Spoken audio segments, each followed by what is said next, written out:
Today, we're talking about Boston in the latest chapter in our series on travel destinations in the English-speaking world.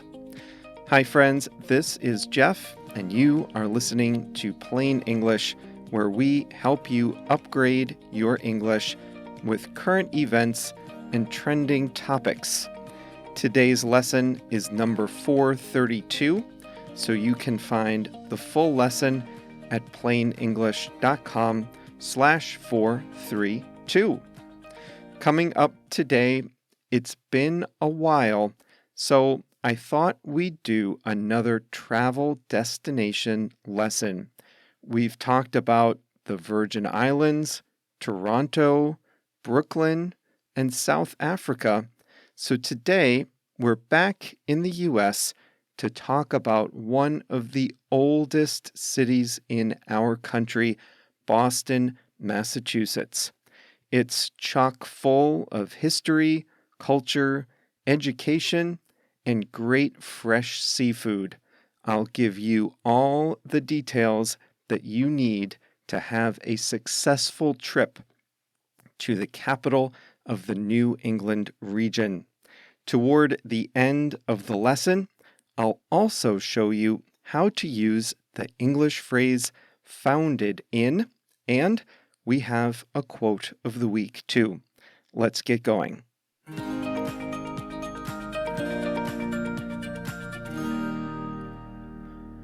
You can't talk about visiting Boston without talking about history. The Boston Harbor is the site of perhaps the most famous event in our Revolutionary War history, the Boston Tea Party.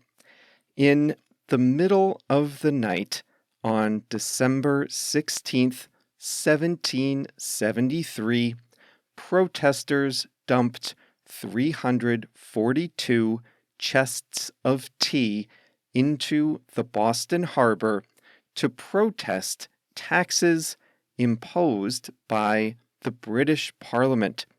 The protest was a precursor to the American Revolutionary War. The first battles of that war, by the way, were at Lexington, Massachusetts, and Concord, Massachusetts, just a few miles from Boston.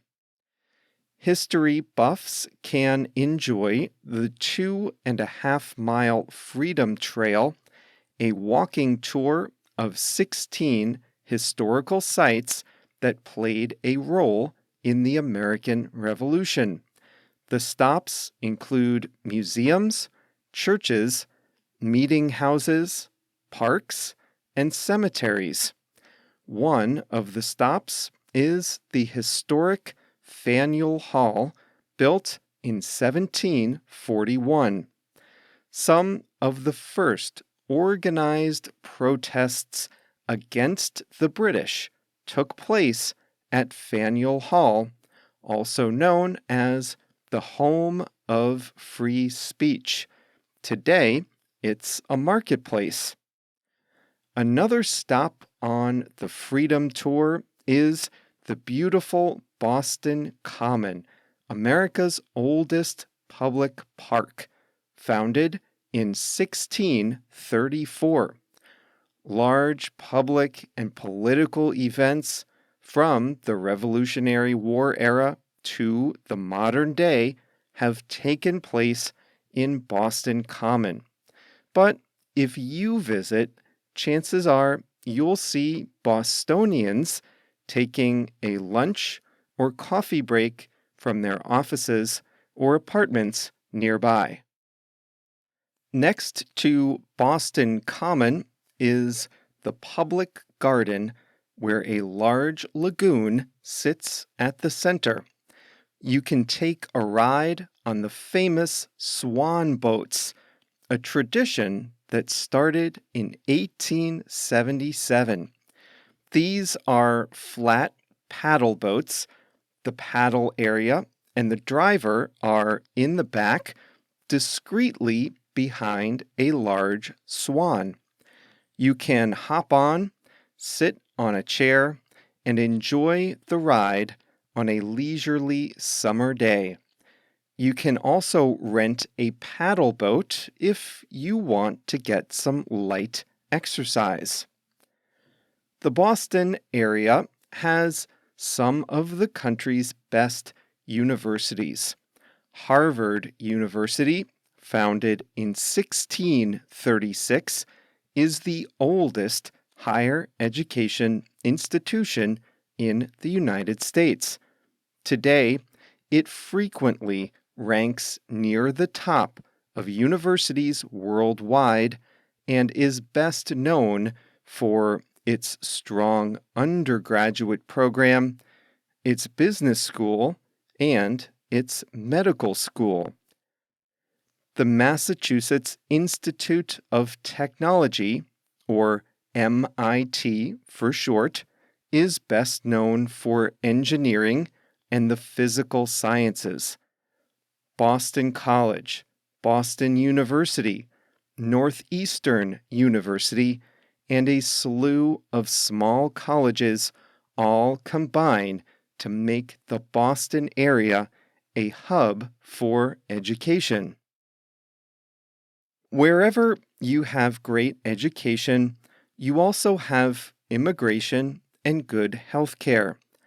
Boston is a pioneer in healthcare and life sciences, with some of the best research hospitals in the country. And since the area attracts students from all over the world, many tend to settle in the Boston area after graduation, lending a rich cultural and culinary diversity to the entire region. Boston also has a rich sports history. The Red Sox baseball team was founded in 1901, so they've been in the city for 120 years.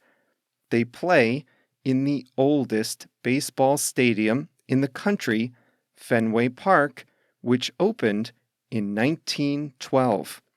The stadium retains its vintage character today, and the famous Green Monster Wall in left field is one of the most distinctive architectural elements in any baseball stadium. The Bruins in ice hockey, the Celtics in basketball, the Patriots in American football, and the Revolution in soccer were all original members of their respective professional leagues. And if that's not enough, the game of basketball was invented in the nearby city of Springfield, Massachusetts. You can visit the Basketball Hall of Fame there today. The Boston Marathon is the world's oldest annual marathon. Every April, about 20,000 runners come from all over the world to compete. It's such a big deal in Boston that they have a holiday on Marathon Day. It's called Patriots' Day.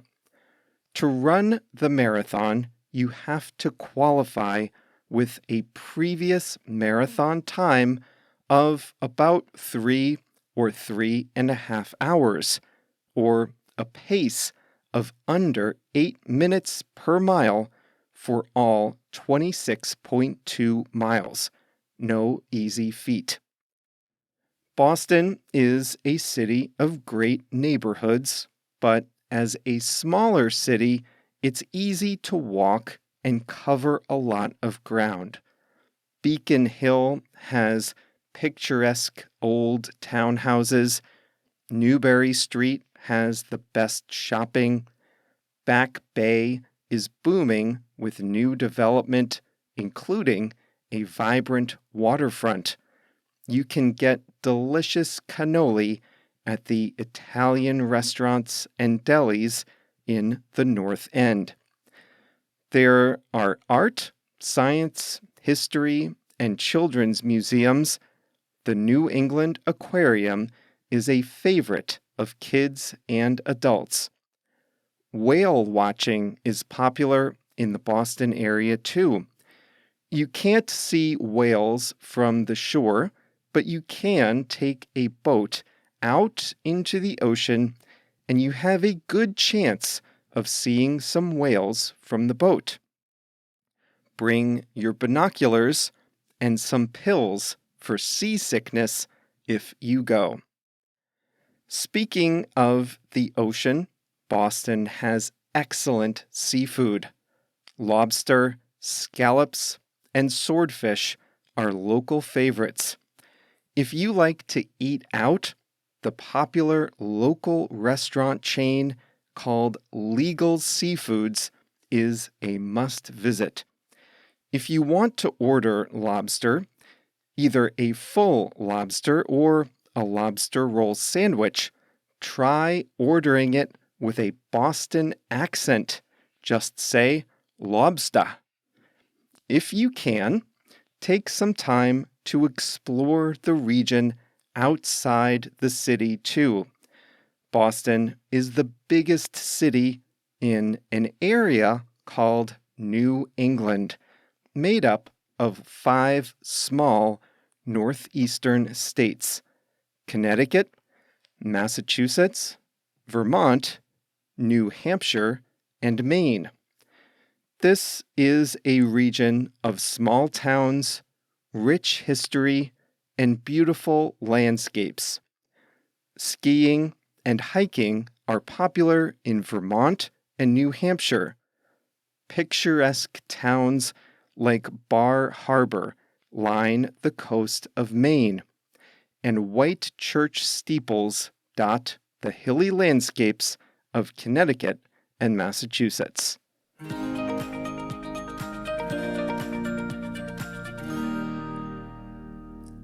I grew up in Connecticut, about halfway between Boston and New York. And as a kid, I'd visit the Boston area to see my grandparents who lived nearby. And my favorite memories of Boston are the paddle boats in the public garden and the aquarium. As soon as you walk into the aquarium, you see a big penguin exhibit. They have over 60 penguins swimming, relaxing, sleeping, playing, jumping, and delighting visitors, especially a very young version of myself. That's probably why penguins are my favorite animal to this day. Boston is a fantastic city if you want to visit a great American city and have a good American city experience. It has efficient public transportation, and it's more affordable than New York. It's a very easy city to visit. The airport has good international flights, but if you're visiting New York, you can take the train or the bus up to Boston. It's just a few hours away. I highly recommend it, and I dare you to eat just one of those North End cannoli.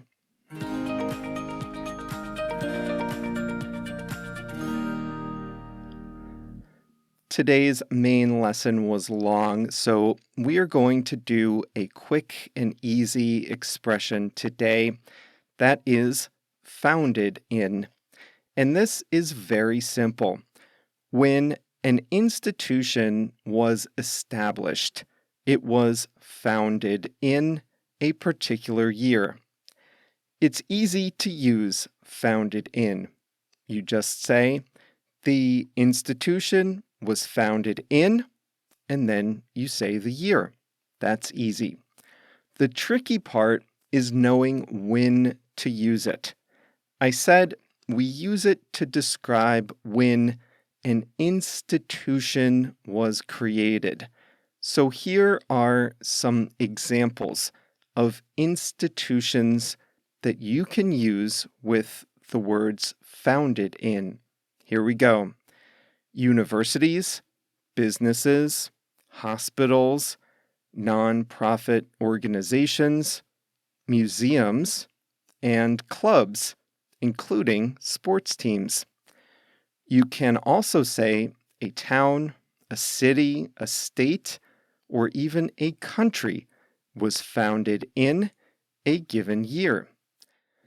In today's lesson, I used founded in several times. Harvard University was founded in 1636, and the Boston Red Sox baseball team was founded in 1901. Boston Common, a park, was founded in 1634. Now, all of these are examples of institutions: a university, a team, a park. I could have also told you that Boston's Institute of Contemporary Art, a museum, was founded in 1936. The Boston Public Library was founded in 1848. Now let's take a closer look at those last two, the ICA and the library. Remember, I said we use founded in to describe institutions. We don't use founded in to describe buildings. We say a building was built in or constructed in a given year. For example, you heard that Fenway Park, a stadium, was built in 1912. So when I say that the ICA, a museum, was founded in 1936, and when I say that the library was founded in 1848, I'm not talking about the buildings that host them. I'm talking about the museum and the library as organizations, as institutions. They've been in many buildings over the years. The ICA has moved 13 times in its history. The Boston Public Library has 24 branches, 24 buildings. But the institutions are the ones founded in 1936 and 1848. We say founded in when we state a year. We say founded on when we specify the date. For example, the Boston Public Library was founded on March 18th, 1848. The city of Boston is one of the oldest in America. Boston was founded on September 7th, 1630. It's one of, but it's not the oldest city in America. The very oldest city in what is today the United States is, drumroll please, St. Augustine, Florida. The city on the Atlantic coast was founded on September 8th, 1565.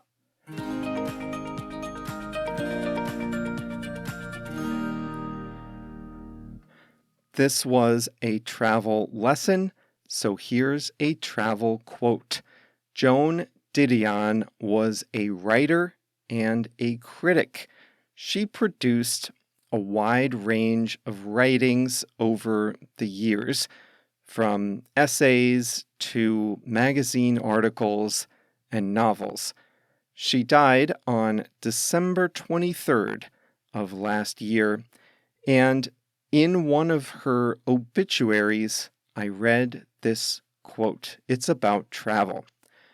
Now, before I give you the quote, I need to tell you what a memento is. A memento is like a souvenir or any object that is supposed to remind you of a person, a place, or a time. So here's the quote from Joan Didion. In theory, mementos serve to bring back the moment. In fact, they serve only to make clear how inadequately I appreciated the moment when it was here. Now, finally, someone gets me and how I travel. Every time I go to a new place, people tell me, take lots of pictures and remember to bring back a souvenir. And I'm sorry, but no, I don't. I don't want to. I don't want to walk around a place with my phone out, taking tons of pictures and going in and out of stores, trying to find the perfect memento of a place. For me, it spoils the fun and stresses me out. Now, I get that most people like to take pictures and buy souvenirs.